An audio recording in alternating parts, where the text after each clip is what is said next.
Bonjour à tous, on se retrouve sur la chaîne YouTube de SOSAV pour un nouveau tutoriel. Mais avant, avec le code guide vidéo, vous aurez moins 10% sur votre panier lors du passage de votre commande sur notre site. Aujourd'hui, nous allons voir comment changer les vitres arrière du Samsung Galaxy Z Flip 4 qui vous demandera 15 minutes de votre temps et une difficulté de 2 sur 5. Commencez par éteindre votre téléphone, puis retirez le tiroir SIM à l'aide de l'outil SIM. Nous allons commencer par la partie basse du téléphone. Chauffer la vitre arrière au décapeur thermique durant 20 à 30 secondes, puis, à l'aide de la ventouse que vous appliquerez sur le bas de celle-ci, tirez dessus tout en insérant le médiateur en métal troué entre le châssis du téléphone et la vitre arrière pour créer un point d'insertion. Une fois le point d'insertion créé, nous allons pouvoir rentrer les médiateurs en plastique de part et d'autre du médiateur en métal, puis retirer le médiateur en métal afin de décoller la vitre arrière à l'aide de ceux en plastique. Cela permettra de ne pas abîmer le châssis du téléphone. Faites bien le tour du téléphone pour décoller complètement la vitre arrière. Si jamais vous rencontrez des points durs, n'hésitez pas à réchauffer légèrement la partie qui vous pose problème pour la décoller plus facilement. Faites attention, au niveau de la charnière du téléphone, il y aura un bord un peu plus épais. Chauffez bien pour que la vitre arrière se décolle facilement. Maintenant que la vitre est complètement décollée, nous allons pouvoir la retirer du téléphone. Il se peut que des morceaux d'adhésif restent collés au téléphone, pour cela il vous suffira simplement de tirer dessus. Voilà, la vitre arrière du bas est complètement retirée. Nous allons passer à la vitre arrière du haut qui comporte l'écran. Chauffez complètement la vitre arrière durant 20 à 30 secondes pour ramollir le sticker. Même méthode, nous allons appliquer la ventouse sur la partie qui ne comporte pas l'écran, puis tout en tirant sur la ventouse, nous allons insérer le médiateur en métal troué pour créer un point d'insertion. Une fois ce point d'insertion créé, nous allons pouvoir insérer les médiateurs en plastique qui permettront de remplacer celui en métal pour ne pas abîmer le châssis du téléphone lors du décollage de la vitre arrière. Il ne vous restera plus qu'à faire le tour du téléphone. Faites bien attention, comme la vitre du bas, au niveau de la partie avec la charnière qui est plus épaisse. Chauffez bien cette partie pour la décoller facilement et éviter d'endommager la charnière.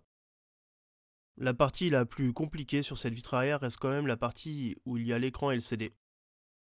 Si vous voulez la décoller proprement si celle-ci n'est pas cassée, pour un changement d'une autre pièce, il ne faudra pas trop enfoncer les médiateurs en plastique pour ne pas endommager l'écran LCD qui se trouve sur le haut.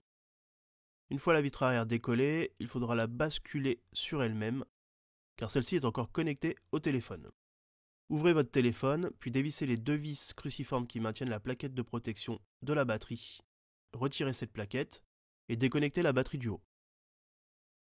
Nous allons passer sur le bas, dévisser les deux vis cruciformes, puis retirer la plaquette en métal de la seconde batterie et déconnecter la seconde batterie de la carte mère.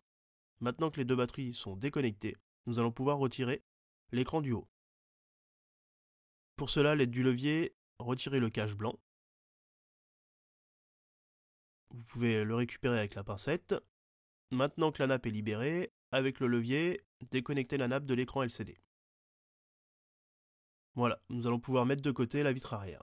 Pour ne manquer aucune de nos vidéos, n'hésitez pas à vous abonner et à activer les notifications.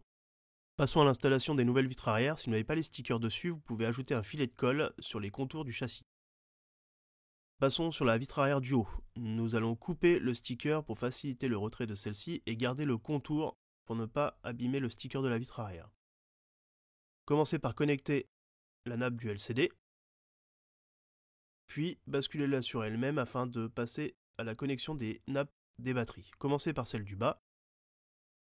Remettez le cache en métal par-dessus celle-ci et revissez les deux vis cruciformes qui le maintiennent en place. Reconnectez la batterie du haut, puis remettez le cache en métal permet de protéger ces nappes. Une fois en place, il ne restera plus qu'à revisser les deux vis cruciformes qui la maintiennent en place. Pour la seconde, il faudra soulever la vitre arrière car celle-ci est cachée dessous. Nous allons couper en deux le sticker pour faciliter le retrait de celui-ci et ne pas abîmer la nappe qui est connectée. Remettez le cache en plastique qui maintient la nappe du LCD. Nous allons à présent appliquer la vitre arrière du haut sur le châssis. Pour cela, il vous suffit de la retourner et de venir la mettre en place sur le téléphone. Passons maintenant à la vitre du bas, retirez complètement le sticker et venez l'appliquer sur le téléphone. Maintenant que les deux vitres sont en place, repliez le téléphone sur lui-même. Nous allons à présent le laisser sous presse pendant une bonne heure avec des pinces. Vous pouvez utiliser des pinces à linge ou même le mettre sous des livres. Insérez le tiroir SIM dans son logement. Nous allons à présent faire un test pour voir si tout fonctionne bien. Ouvrez-le, allumez le téléphone. Nous allons voir si l'écran au milieu fonctionne. Et vu que nous avons changé la vitre arrière, nous allons voir aussi si l'écran LCD extérieur répond bien. Le tutoriel est maintenant terminé. Vous pouvez nous retrouver sur nos différents réseaux sociaux et à bientôt sur la chaîne YouTube de SOS AV.